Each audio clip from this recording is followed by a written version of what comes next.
wall, bruh.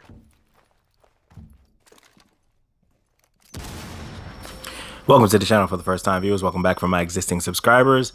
I want to talk to you about how to find the best sensitivity. I made a sensitivity video, which I am going to link in the description here if you guys want to go in depth and check that out, that I made in the past. But this is going to be a brief overview and kind of a less detailed version of that video.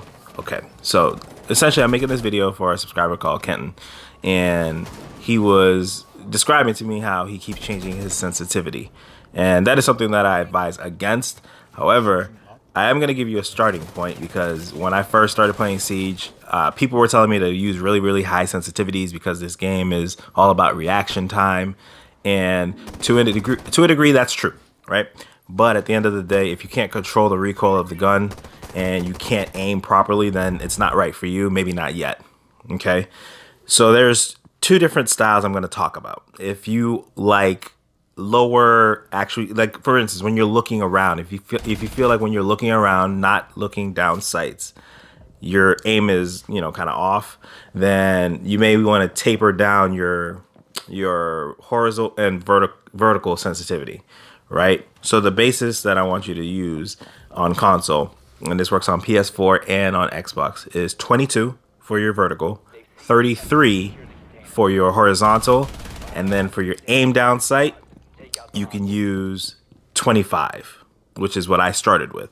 Now, the basis of this is you go ahead and you start at that point because it's kind of slow, but it's actually very precise, right? So I went through Reddit, I went through YouTube, and I just tried to find the sensitivity that actually worked for me, and that was the best one that I found from a diamond player on Reddit. Okay, so if that's too low, what you can do is increase it. Like, let's say you have a 7-2 game, and then you have another 5-0 game, and you have a 10-0 game. Then increase it by like 1 to 2 points max. And from there, you do it every couple days until you're completely used to that sensitivity and you did as well as you did before. So gradually increase it. Okay, now that's having kind of like a lower sensitivity overall. And for those that want a higher ADS sensitivity, there's two ways to do it as well. Some people use those low values and they'll use aim down sight at like 45 or 50, and some even go as high as like 75, 80, and crazy people use maxed out. What you could do with that is essentially you're going to be looking down the sights a lot, and that's where your higher sensitivity comes from. Just like when I have that 33 horizontal, I'm going to be looking left and right a lot, and when I aim down sight, I want the camera to slow down. So I have the ADS sensitivity a lot lower, so that when it slows down and I'm looking down the sight, then you get that added precision. For the PC players, I have a blank slate, so I didn't have any PC habits. I just went and found the best player that I could and just copied the settings. And then if it was comfortable for me, I didn't know, because pretty much I literally had a blank slate. I was looking down at the keyboard to type, and that's pretty much that's me on PC pretty much. But I've gotten decent with it, so I use a 2020 and an 83 ADS.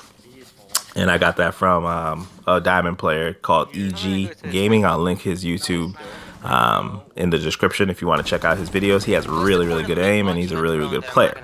All right.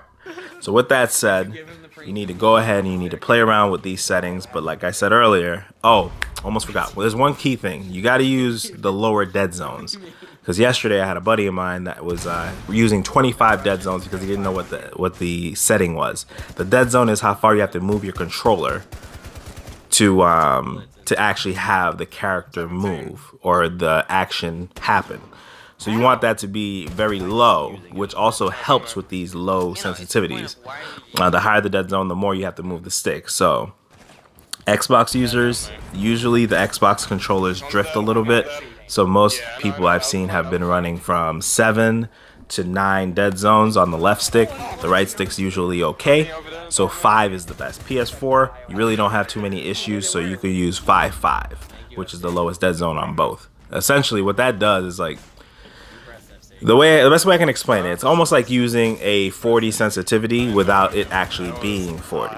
Because when I was using 40 sensitivity with, I think it was like a 10 or 15 dead zone, like, yeah, the guy would move quickly, but I'd have to move so far. And now the guy moves as soon as I start moving the stick. So I don't have to do these big movements of my character. I just kind of shift along with him. And the last thing is just practice, practice, practice, and you will get better. So I will catch you guys in the next video. Be easy.